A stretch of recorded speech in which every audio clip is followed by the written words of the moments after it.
Kumusta sa inyong lahat? Dito naman tayo sa vlog natin ngayong gabi sa FPG Batang Quiapo. Pag-iingat. Unang-una sa lahat, ito ay teaser video lamang para ma-update sa Batang Quiapo.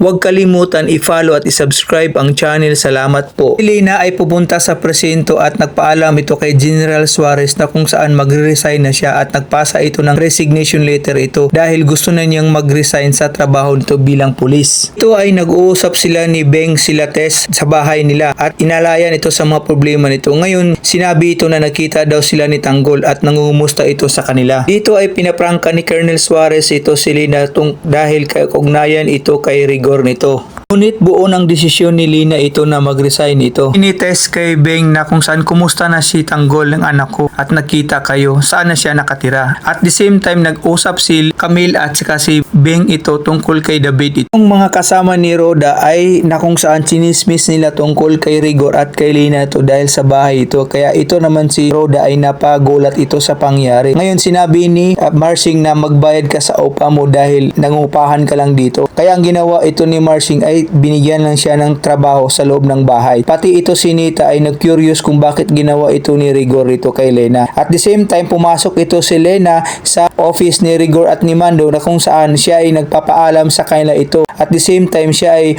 nagkuha lahat ng mga gamit dito sa office niya. Roda ay naglilinis ito sa buong bahay nito dahil utos ito ni Marsing ito dahil walang bayad sa upa nito. Kaya ang ginawa niya linis lang ng linis ng bahay. Ito naman si Santino ay nagkita siya sa coach niya kung saan sinabihan ito na huwag mo nang ulitin yung ginawa mo sa mama mo at saka sa akin Santino. Si Roda ay nakipag-asaran ito sa mga tambay sa labas kasi ito nga si Roda ay magpagtaas ito ng kapwa tao. Kaya ito si Roda ay di matanggap ito. Kaya ito si Lawrence ay pumunta kay Santino at inalok ito ng boxing pero ayaw ito ni Santino kaya naglilis lang na ito. Pero lungkot ni Roda dahil maraming galit na tao sa kanya kaya nagdasal siya na gusto maulit na makuha yung kahilingan niya. Ngayon ito naman si Tanggol ay nagsiselos ito dahil may date na si Bubbles ito kay Pablo dito. Kaya ang ginawa ito hanggang tingin lang ito si Tanggol ito. At ang ginawa nito sinabi naman ito ni Emong na kung saan may nagsiselos ka ata dahil may gusto ka ata kay Bubbles.